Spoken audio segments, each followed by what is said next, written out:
अस्सलामुअलैकुम वरहमतुल्लाह। सामीन इकराम, इस वीडियो में हम आपको बताएंगे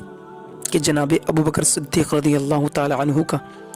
विसाल पुरमलाल किस दिन हुआ, यानी कि आपका उर्स मुबारक कब है और फातिहा खाने का हम और आपको किस दिन एहतिमाम करना चाहिए। और जो औरतें या कुछ मर्द हज़रात भी कहते हैं कि ये खाली का महीना है या खाली का चाँद है, तो इस तरह से कहना चाहिए या नहीं कहना चाहिए, ये भी आपको इस वीडियो में बताएंगे। वीडियो को आखिर तक देखें, स्किप ना करें, साथ ही में बेल आइकन दबा लें ताकि वीडियो की नोटिफिकेशन सबसे पहले आपको मिले। तो हज़रात मोहतरम, आज चाँद की 21 तारीख है और ये महीना जो चल रहा है ना, ये जमादियुल आखिर का है। तो जब इस महीने का चाँद दिखाई देता है तो कुछ औरतें और कुछ मर्द कहते हैं कि ये खाली का चाँद है, क्योंकि इसमें कोई त्यौहार नहीं है, इसमें कोई बड़े बुज़ुर्गों की फातिहा ख़्वानी नहीं है, तो इसलिए ये खाली का महीना है। जबकि मैं आपको बताऊं, जो कुंडों का चाँद दिखाई देता है ना, उस पर जो हम पूड़ी बना करके फातिहा लगाते हैं वो हज़रत इमाम जाफ़र सादिक की निस्बत से लगती हैं। ऐसे ही 6 रजब को छठी शरीफ जब करते हैं तो गरीब नवाज़ की करते हैं, और बड़ी 11वीं शरीफ में गौसे आज़म की 11वीं के एहतमाम हम और आप अपने अपने घरों पर करते हैं। इसी तरह से शब बारात पर हम हज़रत अवैस करने की निस्बत से हलवा बनाते हैं। इसी तरह से मुहर्रम में हम और आप इमाम हुसैन की याद में अपने घरों पर मिलादों का एहतिमाम करते हैं। तो ये सब बुज़ुर्ग हज़रात हैं, इनकी हम और आप मोहब्बतें अपने दिलों में रखते हैं। लेकिन ये जो जमादिल आखिर का महीना है ना, इस महीने में जो विसाल हुआ है वो अबू बकर सिद्दीक़ रज़ियल्लाहु ताला अन्हु का हुआ है, यानी आने वाली 22 तारीख को चाँद की, यानी कि कल को बुध के दिन उर्स मुबारक है हज़रत अबू बकर सिद्दीक़ रज़ियल्लाहु ताला अन्हु का। तो हज़रात मोहतरम, फिर इसको हम खाली का महीना क्यों कहते हैं,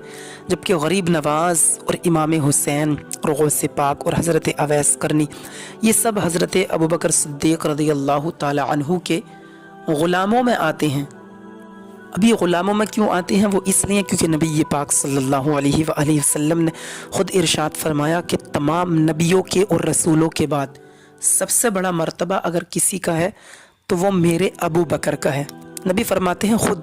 कि पूरी उम्मत की मेरी नेकियां, तमाम नेकियां उम्मत की एक पल्ले में रख दी जाएं और अबू बकर की सिर्फ एक नेकी पल्ले में रख दी जाए, तो तमाम उम्मत की नेकियों पर अबू बकर की नेकी भारी पड़ जाएगी। सुभान अल्लाह, क्या शान है हज़रत अबू बकर सिद्दीक़ की। और नबी ने खुद इरशाद फरमाया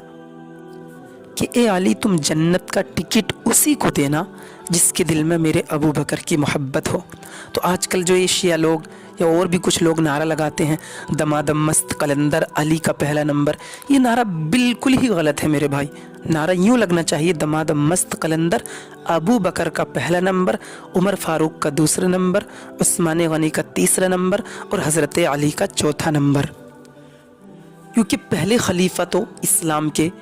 हमारे अबू बकर सिद्दीक़ रज़ियल्लाहु ताला अन्हु हैं। वो अलग बात है कि अबू बकर के बाद उमर का मर्तबा भी अपनी जगह कमाल रखता है, उस्मान गनी भी अपनी जगह कमाल रखते हैं और हज़रत अली भी अपने एक बड़े ओहदे पर, बड़े मर्तबे पर फाइज़ हैं। लेकिन तमाम सहाबा में सबसे अफजल अगर कोई है तो वो अबू बकर सिद्दीक़ हैं। शायर कहता है, बयां हो किस ज़बां से मर्तबा सिद्दीक़ अकबर का है, यारे गारे महबूब खुदा सिद्दीक़ अकबर का। तो इस महीने को खाली का महीना नहीं कहना चाहिए, क्योंकि इस महीने में अबू बकर सिद्दीक़ का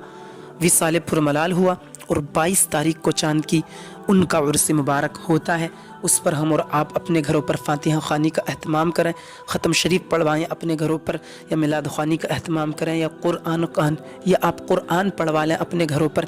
या फिर आप हज़रात जिस तरह से भी चाहें उनकी निस्बत से अपने घरों पर ज़िक्र अस्कार वज़ाइफ तस्बीह व तहलील और फातिहा ख़्वानी का एहतमाम करें और अबू बकर सिद्दीक़ का फैज़ान हासिल करें।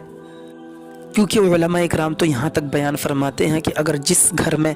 या जिस जगह पर अबू बकर का नबी पाक सल्लल्लाहु अलैहि वसल्लम के ज़िक्र के साथ ज़िक्र किया जाए, यानी नबी का ज़िक्र किया जाए, खुदा का ज़िक्र किया जाए, फिर वहीं अबू बकर का भी ज़िक्र किया जाए, तो अल्लाह घरों से परेशानियाँ दूर फरमा देता है, अल्लाह दुआएँ कबूल फरमाता है अबू बकर के वसीले से। इसलिए हम और आपको चाहिए कि उनका ज़िक्र करें, एहतमाम करें उनकी निस्बत से अपने अपने घरों पर फातिहा ख़्वानी का। और मेरे अबू बकर की क्या शान है कि ख़ुद मेरे आका ने आपको اپنے سائیڈ میں دفن کرانے کے لیے گیٹ کھولا گنبد خضرا کا، ماشاءاللہ،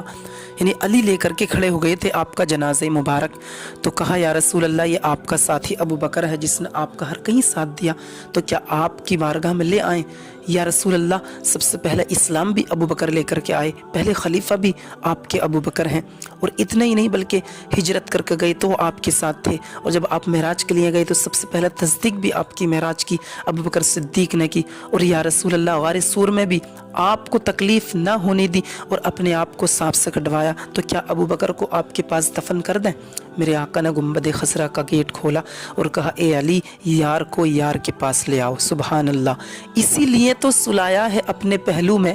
اسی لیے تو سلایا ہے اپنے پہلو میں کہ یار غار کا رتبہ حضور جانتے ہیں، کہ یار غار کا رتبہ حضور جانتے ہیں۔ تو اللہ تبارک و تعالیٰ سے میں دعا کرتا ہوں اللہ پاک تمام امت مسلمہ کو ابو بکر صدیق کے خاص فیضان سے مالا مال فرمائے، اور اللہ ہم اور آپ کی سب کی پریشانیاں آنے والے یوم وصال ابو بکر صدیق رضی اللہ تعالیٰ عنہ کے دن کے موقع پر ہم سب کے گھروں کی تمام پریشانیاں بیماریاں اللہ پاک دور فرمائے۔ خدا حافظ۔